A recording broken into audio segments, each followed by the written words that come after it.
is for you. I am happy to be here talking about Big Brother UK 2023. This much ballyhoo, reboot of the series. This is Consider Me Chuffed, okay? An American's first go at Big Brother UK. I am Kyle Petty from arguably your favorite reality TV podcast, Strat Chat. You can find us on the socials at Strat Chat Pod. We are usually live on Mondays and Thursdays, covering Big Brother 25, obviously, coming into our finale week here. Also doing Survivor 45 and the Challenge 39. And needless to say, we will absolutely be picking up Big Brother Australia as well, because, we love our friends down under. But first, we are here, or I am here alone, because John and Gina decided to opt out of the Big Brother UK. Rude. I'm here to kind of recap what's been going on the past couple days. The last time I checked in with you all, we had our double eviction, and it was Dylan, Noki, Trish, and Paul up for eviction. Honestly, for me, still an unjustified nominations for Noki and Trish. I really think this was just blowback over that possession twist. But we're not going to get into all of that. Obviously, the eviction ended the way we would have wanted it to, but not before we had another like prize punishment kind of activity that Big Brother gave the house guests. You hear a little sound that goes off, and the first person to hit the button either gets a prize or a punishment. There were a couple of noteworthy things that kind of came from this. Big Brother had asked Trish. See, all right. And this is tricky. This was a little bit tricky for me, because Big Brother had asked Trish who she thought of the housemates, who is the person who is most easily led. All right, we didn't really know what this meant. And this was labeled under a prize for Trish. Okay, this was supposed to be a prize. Trish ended up saying that she felt that Tom was the most easily led, because she is of the opinion that whenever Paul is around, he kind of changes his behavior, almost maybe like mimicking him a little bit, kind of acting more like him, trying to get him to like him, so on and so forth. So Big Brother told him that he needed to wear this sheep costume and basically go stay out in the yard in this little pen atop some hay. I mean, like, it was funny for what it was, but I'm still struggling to understand how this was a prize for Trish. Like, what did she get out of this, and why was this anything good for her? I'm not exactly sure why that was a prize. Sorry, I want to take a sip of water. Don't shoot me. Don't shoot me. Come on, give me some credit here. I'm thirsty. I'm talking by myself. What else do we have? Jenkin became the housekeeper, all right, downgraded from house guest. Kind of was now tasked with having to clean up after the rest of the housemates and wash the dishes and things like that. Just kind of just funny to see him with his little I don't even know what you call that thing tied around his waist. Like, that was enjoyable. But whatever. I guess not such a big deal. Henry got a prize. Got to go on this fine dining themed lunch. And got to bring one house guest with him. Needless to say, he brought Jordan. Okay, so he brought Jordan with him. Kind of starting to feel bad for Henry a little bit. He's kind of started off this season kind of hearing a little bit about some of his politics and things like that, thinking that we were not going to be liking him too much. But like this whole situation with him, Jordan, and Maddie, I just feel like is very, very unfortunate, like for everybody. Because I think that, Maddie coming from the place that he's coming from, being used to having these open relationships and things like this, polyamorous people kind of see relationships a little bit differently. And I think that he's looking at it from that point of view, and trying to be emotionally mature with it. But you're doing it with people who are not really ready to receive any of that information and probably don't choose to be this way, right? So it's tricky because I feel like there's a lot of hurt feelings, and just no one's having the right conversations, I feel like. Which a lot of this kind of carried into the next episode. I guess we don't have to go completely in order, right? Because Jordan had kind of been like, I guess one can say, leading them both on. I mean, it doesn't have to. I really am hesitant to say that because you're saying like, leading this person on. That almost comes with a suggestion of trying to be intentionally deceptive or deceitful, where I don't really think that is what Jordan's trying to do. I think he's kind of caught in between two places he didn't know he would be. I think that his feelings and his liking towards Henry is genuine, and I think that it's also genuine towards Maddie. And I don't think he knows how to navigate through all of that. So I think the whole situation is like rather sad. But Maddie and Henry were having a conversation regarding Jordan and how certain things made each other feel, which I thought was a wonderful thing to see. There was two people being honest about, their feelings. And I think it was good that Maddie was kind of running this conversation because he knows some of the right questions to ask to kind of keep conversation going in a non emotional way. Just saying, like, this is the situation. Is this how you perceive it? How does this make you feel? They were wonderful questions. And I thought it was a great conversation. But Jordan didn't feel the same way. I think he overheard maybe some of it. It was kind of hard to tell with the way this edit went, but it looks like maybe he was able to hear some of it that made him a little insecure, not really being a part of the conversation as well. Um, and I guess it was really that insecurity that now kind of pushed um, him to be a little bit cold and like closed off to Henry, which also then hurt Henry's feelings. Is like this is why I just think it's sad because no one knows how to process these different thoughts and emotions that they're having. So I think it would really behoove them all, like as a three piece, to kind of sit down and have a conversation like about things. But I could see like that's completely awkward to be doing in this situation, right? If this was in closed doors, I'm sure this entire situation would be handled completely differently. Um, but them knowing that they've got all these cameras on them and everything, and everyone's going to know their business, that's a really that's very, very tricky. So I feel for these three gentlemen. So there's that. But back to the prize and punishment thing. Um, what else do we have here? So Yin Run was allowed to have a party. Um, Now, did that come from the prize or punishment thing? There's so many things that happen. I feel like they all kind of like meld together. Maybe that's not what it was, because Jinran also had that other task where she had to kind of like walk around and get people to think that she was crying and like cry with her.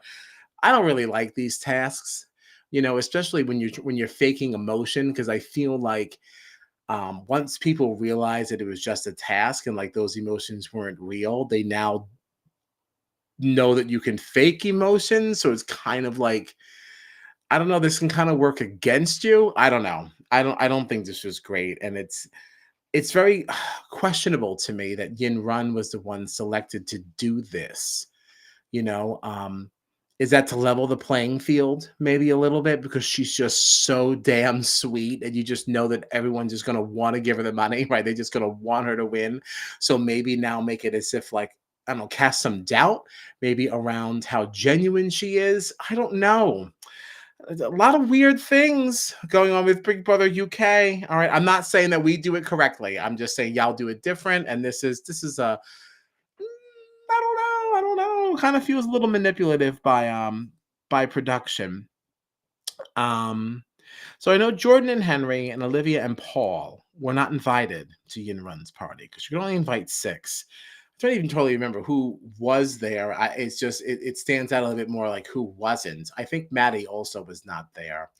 Um, the thing of particular interest, they kind of all thought they would intentionally make the party people uncomfortable and stand, basically at the top of the at this I don't know, it's not the top of the stairs, standing that they're at the room and they're standing at the window looking down, just staring, I guess, in an attempt to kind of make them uncomfortable.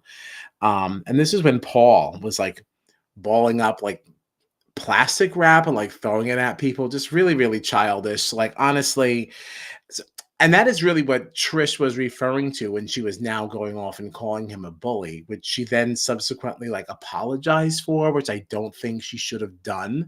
Like everyone is acting as if, Trish is like just acting in defense of Noki, but it's like not necessarily. I mean, some of it I'm sure is part of that, but like you were acting like a bully when you were throwing things at me when we're all down here trying to have a good time. It's not our fault we were selected to go to this party.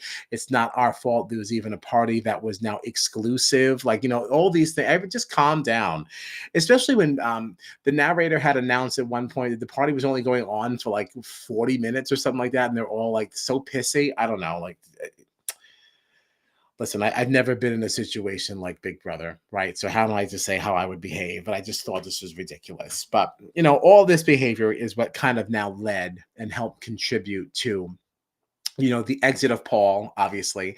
Audience cheering once again during the live eviction, like, get Paul out, get Paul out. It's like, you guys are savage in the UK. All right. Because we're not allowed to do that in America. Like, you're not allowed to boo anymore. Like, you have to like let them come out and everybody still has to cheer and like be very nice. So I think it's super interesting that this is not discouraged, like, in any way. They hear them in the house, you're booing as they're walking out. Oh my gosh. My heart goes out to these people, because there's certain behavior that maybe I don't necessarily condone, but I can also agree that we're only seeing X amount of hours of their day. I Listen, you could take a 40-minute chunk of me when I'm really pissed off at work, and you wouldn't find me as bubbly as you do now. So, like, I don't know. I don't know that I want to judge people on all of this. And granted, I know there's a lot of other things that go on in the feeds, which I am not necessarily privy to. All right. I have not been able to watch that much. I work a full-time job. I'm watching this show 6 times a week. I'm watching my own Big Brother 3 times a week. And it's these other shows and stuff. Like, I don't have time for the feeds. I don't have time for the feeds. So if there's more context to kind of add to some of this, like, please let me know in the comments. Have a chat with me. Have a chat. Um, and then obviously after Paul left, now the chanting switched to get Dylan out, which I'm fine with too. I'm so tired of his attitude. The way that he speaks to women, just absolutely disgusting. Just no respect whatsoever. Not one damn part of me feels bad watching that man walk out of the house. See you later, baby. Um, After all this, we got a new challenge, right? This Hunger Games themed challenge. And if any of you are familiar with me from Strat Chat, you know that I love a sponsored competition. Bring on the cheesiness. And that's exactly what we got. We got two different groups divided to two different districts, right? They wore blue and gold. Gold was District A, blue being District B. They were going to be tasked with all these different activities. Whichever district or side of the house, came out on top, got to select one person to receive immunity, and whoever lost had to put up somebody for eviction to be facing the public vote this week. So District A, Noki, Maddie, Tom, Chanel, Henry, all donning gold. And District B, Yinrun, Trish, Jordan, Olivia, and Jenkin wearing blue. Big Brother told us that the first competition would be, balance. So who was nominated and who volunteered? It was Olivia and Chanel. They basically just had to take turns putting these rocks on this table that would be teeter-tottering, so on and so forth. And Olivia lost. So Chanel took home the W on that one. The next one, I don't even know what Big Brother had said, but the two people who went to go in and play were Jenkin and Tom. And they had to kind of hold these little rings down. They were connected on these little pulleys to these big rocks, and whoever was first to drop said rocks lost. Apparently, this was very, very difficult. Jenkin dropped. So Tom took the win on that one. So honestly, that was really 2 wins for gold. All right, Tom and Chanel. The very last challenge had everyone else, anyone else who did not play. They were placed in a Hunger Games looking type arena, like in a circle looking at each other. They had to rush to the center, get these little like flower holders, and whatever team was able to pick up the most roses matching their team color, put them in a little holder, would then be winning this challenge.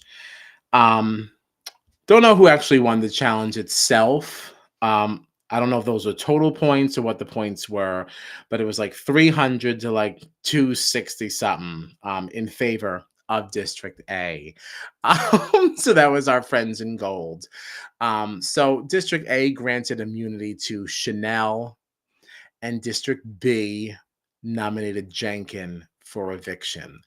Um, the immunity granting was actually a pretty nice process, if you ask me. And I was really surprised. It was a nice conversation. Everybody just kind of got on, shared their piece, and all agreed that Chanel should receive it. Um, Things were a little bit tougher, for District B, but I still think it went better than I think it would have in America. Jordan actually he raised his hand and said, "Listen, maybe it should be me." Jenkin had a rough go in the beginning of this. Olivia and Trish, they've already been up for eviction. Yin Run had already been in jail, so he said, "I'm really the only one who hasn't had a tough go yet." So I thought it was very, very, very diplomatic and nice of him. Um, Somebody else had raised their hand too. I don't even remember who it was. It doesn't matter because it ended obviously with Jenkin there. But I did think that Jordan's push and his hand raising was admirable. It's a very honest thing, very objective. So good on you. That's really all I got. Um, this is really, really fun. And as this continues on, it's so interesting to me. Again, like the way the paranoia is definitely starting to set in, as the numbers are dwindling, like these people, because you're not allowed to talk about these nominations. You really don't know who's doing what. Is it your friend that's sitting right next to you? All those thoughts are really, really starting to creep in with them. Which I think is interesting. And I can't wait to see how that plays out a little bit more as we go on. Um, yeah, and I guess that's it. Let me know in the comments what you're thinking. Love doing these. This has been a really, really good time. Yeah, that's all I got. Find us on the socials. It's Strat Chat Pod.